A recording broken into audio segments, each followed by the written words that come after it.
staying alongside Sam Gordon of Primetime Sports Talk. Sam, we're here at our first NFL Scouting Combine. How's it been? Man, it's been an experience of a lifetime, that's for sure. Get to see a lot of great prospects out here, to see some of the big guys with Joe Burrow, Jake Fromm, see the tight ends bench press, see a lot of great things. It's been a really fun time with my crew, really fun time getting to know people, network, and just see these guys, live out their dream. It's great. It's great to be a part of an experience like this. It's been pretty crazy, and it's insane. There's press conferences going on simultaneously, and somehow, some way, everything gets done. Yeah, it's crazy, honestly. You're part of the scrum, and somehow, some way, you don't really expect to get the questions in front of the coaches when Mike Zimmer and Bill O'Brien and all these coaches, but you do. You get a word in there, and they acknowledge you, and if it's a good question, and they'll acknowledge if it's a bad question. It's a great time, honestly, and when you get to sit close with these players, mid-round picks, trying to get as much exposure as they can, it really puts it into perspective that these guys are just regular guys, and they're not titans on television.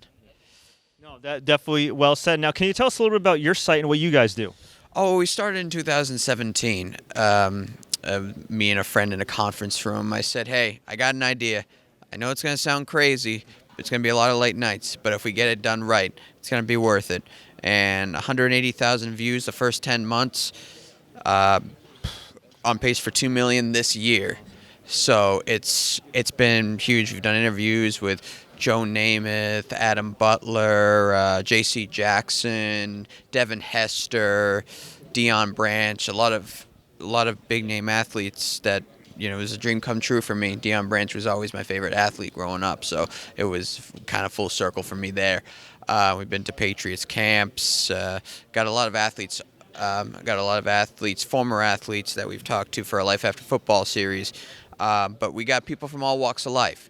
We got people from all walks of life writing for us who just wanted a chance, and they're great writers, and it's a great team. I wouldn't have asked for anybody better to work with.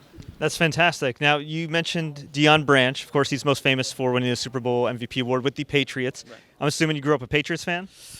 Yeah, I did. When I first started watching football film, I was 6 years old, 6 in the morning, watching film of the 76 Patriots all the way up through 86, and watch the 2001, 2003, 2004 Super Bowls, and look at player profiles and everything that would look over schedules, look over records, and all that stuff. It was a great basis to go off of, and I just went from team to team, and New England has dominated my household, but you got to learn to put the fan aside and be a journalist, and it's all business. But with these old players like Deion Branch, it just brings out the fan in you because it's when you were a kid, so it brings you back. What's your wildest draft prediction? There's always things that go on in a draft. Somebody slips, somebody's taken a little too high, a team trades their pick. Is there one wacky prediction, one wacky thing you foresee happening on draft night?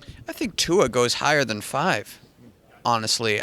It's either that or he falls. I think he's one of those prospects that when you deal with an injury, it's really hard. But depending on the combine, they have him sliding to 5, and the Miami Dolphins taking him, if I'm not mistaken.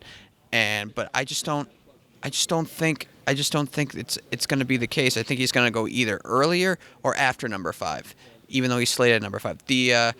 One of the surprising picks I'm gonna predict is Jake Fromm to the Patriots, because I think with the Patriots recently drafting Georgia prospects back-to-back with Isaiah Wynn and Sony Michel, and even back in the past, he had Malcolm Mitchell, who played a big factor in Super Bowl 51. So I think that they're going to be watching Jake Fromm, especially since they need to draft a tight end in the first round.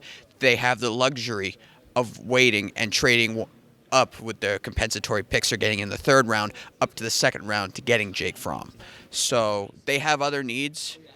They're not going to draft a quarterback in the first round. I just don't see it happening. They're going to draft a tight end, I think. Draft a tight end or a linebacker.